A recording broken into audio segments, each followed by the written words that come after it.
Pozdravljeni, dragi gledalci. Danes bomo govorili o obleganju Sarajeva. Le 8 let pred začetkom obleganja je bilo Sarajevo gostitelj 14 zimskih olimpijskih iger leta 1984.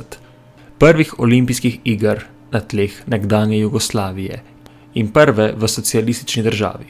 V mesto je takrat prispelo več kot 1200 športnikov iz 49 držav. Igre pa je spremljalo približno 300.000 gledalcev in več 100 milijonov po televiziji po vsem svetu. Olimpijski duh je v Sarajevo prinesel novo infrastrukturo, športna prizorišča, hotelske kapacitete in občutek svetovljanskosti. Mesto je doživelo razcvet. Ulice so bile polne turistov, olimpijske maskote Vučko pa so krasile vsak kotiček Sarajeva. Sarajevo je veljalo za enega najprijaznejših in najbolj odprtih mest v regiji, simbol sobivanja različnih kultur, verstev in narodnosti. A le nekaj let kasneje so ista prizorišča postala tarča granat. Olimpijski stadion je služil kot pokopališče, bobsledska proga kot topniški položaj. Sarajevo, ki je bilo v času olimpijskih iger simbol enotnosti, je v 90 letih postal simbol razkola, nasilja in trpljenja. Obleganje Sarajeva velja za najdaljše obleganje mesta v sodobni zgodovini. Trajalo je kar 1425 dni, skoraj 3-krat dlje kot bitka za Stalingrad in celo dlje kot obleganje Leningrada. Predstavlja eno najbolj bolečih simbolov vojne v Bosni in Hercegovini, obenem pa tudi opomin na neuspehe mednarodne diplomacije in neizmerno vzdržljivost civilnega prebivalstva.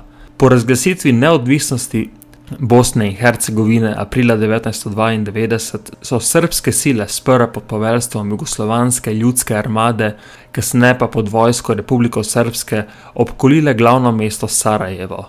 Že 5. aprila so zaprle vse dostopne poti, mesto obdali s topniškimi položaji in sprožile intenzivno obstreljevanje, ki se je nato nadaljevalo skoraj 4 leta. V času obleganja je bilo na Sarajevo vsak dan izstreljenih povprečno 329 granat, včasih pa tudi več. Kot recimo nekega dne, ko je na Sarajevo padlo skoraj 3700 granat v enem samem dnevu. Skupno je na mesto padlo več kot 500.000 izstrelkov. Po ocenah je bilo kar 65% celotnega urbanega prostora močno poškodovanega ali popolnoma porušenega, kar je vodilo v popolno degradacijo življenjskih pogojev. Srbske sile so okoli mesta postavile približno 13.000 vojakov vojske Republike Srpske, ki so iz okoliških hribov nadzirali vse vstopne in izstopne točke ter izvajali topniške in ostrostrelske napade na civilno prebivalstvo. Na drugi strani je armija Republike Bosne in Hercegovine znotraj mesta štela okoli 70.000 pripadnikov, ki so z omejenimi sredstvi in improvizirano obrambo skušali zadržati srbske napade.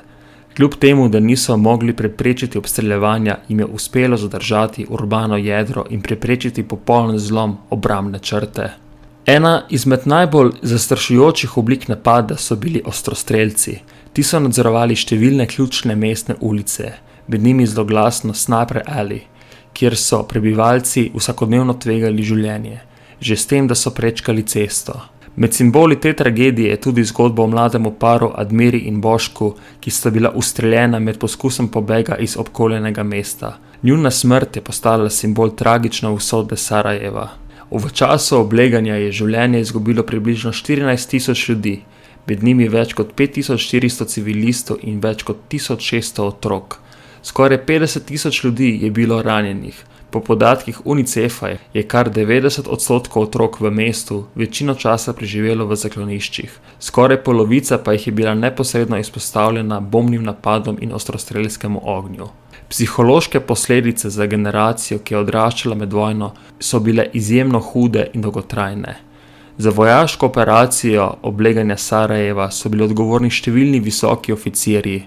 Najbolj znan med njimi je bil general Stanislav Galić, poveljnik Sarajevsko-romanijskega korpusa, ki je bil zaradi vojnih zločinov obsojen na dosmrtni zapor.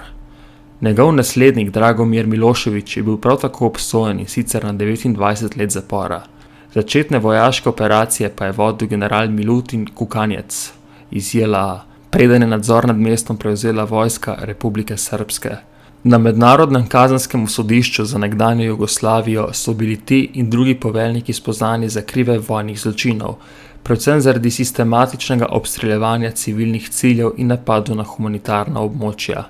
Kljub vsemu je bila obramba mesta mogoča. Deloma jo je omogočil zračni most Organizacije združenih narodov, s katerimi so opravili več kot 13.000 poletov, s čimer so v mesto dostavljali osnovne zaloge hrane, streliva in medicinskih pripomočkov.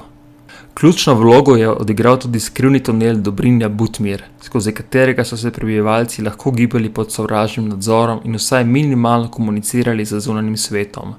Z vidika mednarodne skupnosti je bila vloga Organizacije združenih narodov zelo omejena, zato so vojni zločini večinoma potekali brez večjih zunanjih intervencij. Prelomnica je nastopila avgusta 1995, ko je zveza NATO sprožila vojaško operacijo Deliberate Force. Z intenzivnimi zračnimi napadi so oslabili srbske položaje in prisilili vodstvo Republike Srbske k mirovnim pogajanjem. Decembra istega leta je bil podpisan Daytonski mirovni sporazum, ki je formalno končal vojno. Vojska Republike Srbske se je iz okolice Sarajeva umaknila februarja 1996, s čimer je bilo obleganje po skoraj 4 letih končano. Sarajevo je ostala prestolnica, vendar je bilo mesto za vedno spremenjeno. Psihološke in družbene posledice vojne so globoko zaznamovale prebivalce. Številne družine so bile razseljene, mnogi so izgubili svojce, drugi pa so ostali z ranami, ki niso bile zgolj telesne. Nekdanja multikulturnost mesta pa se je skrhala pod težo nasilja in etičnih delitev. Obleganje Sarajeva danes ostaja zgodovinski simbol trpljenja, poguma in predvsem neuspeha mednarodne skupnosti.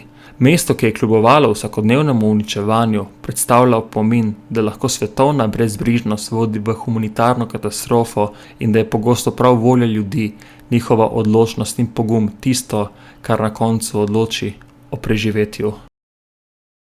Upam, da vam je bil današnji dokumentarec všeč. Če vam je bil všeč, pritisnite like in se naročite. Hvala in lep dan.